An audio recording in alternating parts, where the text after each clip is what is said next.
you supposed to do? Well, if you know better, you're going to go do an enema and you're going to go lay down and not eat anything. And then maybe make some cool lemonade or some fresh juice or water with some lemon squeezed in it or something like that. Maybe you'll drink that and then you'll lay back down and you will get into a fasting period. But that's not what folks do. They get in there and they start, chicken soup. They had the audacity to make something called chicken soup for the soul. Chicken soup for the soul. Was that like, because this chicken soup is helping you to die quicker, to let you commune with soul, or what? Like, what are you talking about? Chicken soup when you're sick. And I ate ridiculous. Chicken soup for the soul. Let me just see how soulful is this? I'm just trying to understand. Maybe somebody can explain this to me in the comment section. How is chicken soup soulful? What's the soulful nature of, how is this soulful, and why had this become the go-to meal when you're sick? At least in the United States, it's like a cultural thing. I don't know if it's where else it is, but that's like the cultural thing in the U.S. is the heritage of, oh, you get sick. Oh, would you like some chicken soup? And then you're gonna have them little cracker those little zesty crackers, with the chicken soup, and which is just, you talk about mucus. That's just, so you got your noodles and the chicken, you got little pieces of pus, and you got these are the most mucus ass crackers in the world. These little white zesty crackers, and you're gonna eat that with your soup, and like, oh, I'm sick, but so this is so soulful.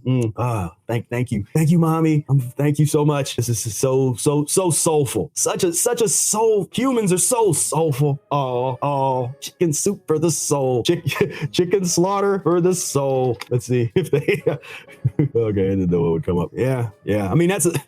And that's a whole other thing where there's other people that dedicate their entire channels and lives to the analysis of the genetic modification of the animals and how sick and nasty these animals are, that they just grow, or basically growing, the way that they treat these animals, and they fatten them up and put all these hormones in them. And then you get this, you got the infused with all the hormones and the chemicals and the filthy feces that they live in. And you got all that, but it's made with love.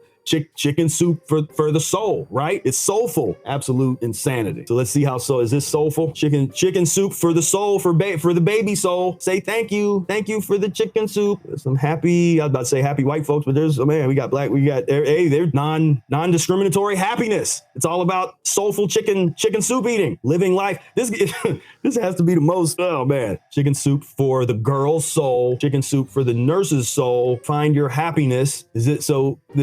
Is he looking for his happiness? Is his happiness in there? Is in there? Maybe he's looking for his happiness. Is his happiness in here? Where's his soul? This is all very soulful. It's very touching. It's loving. Actually, I think. Come on, people. Man, chicken soup for the damn soul. So I got off on this tangent because that's what people, it's still growing up. That's the conditioning is you get sick. Oh, okay, have some chicken soup, get you the crackers, and then you sipping on this chicken soup. And then and then a week later, you're still sick. 2 weeks later, you're still not totally over it. At some point, you probably went to the doctor and they gave you some penicillin or something, or they gave you some kind of mess, and sad situation. But yeah, I don't want nothing to do with the chicken soup for the soul, chicken soup for the chicken soup for the funeral. That's what that should be called, chicken soup for the funeral.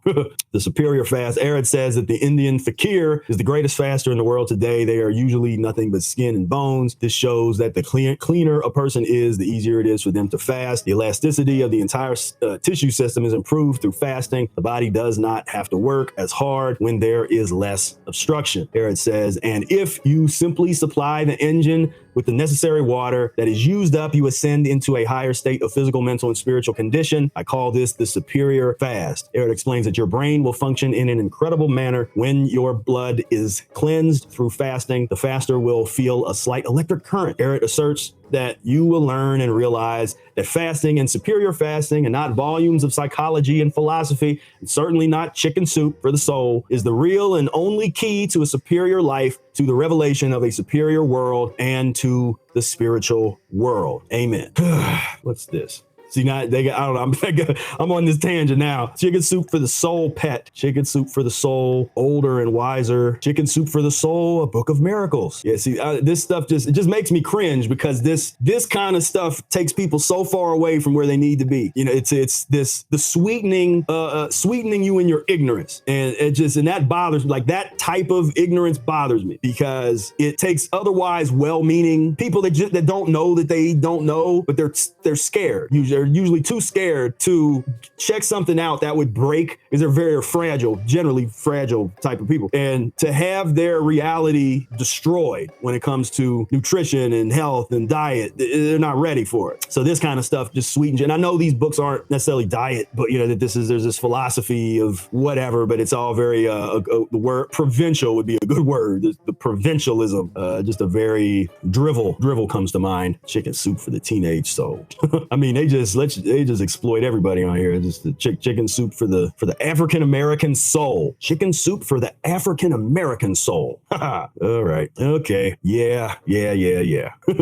Definitely do better than that.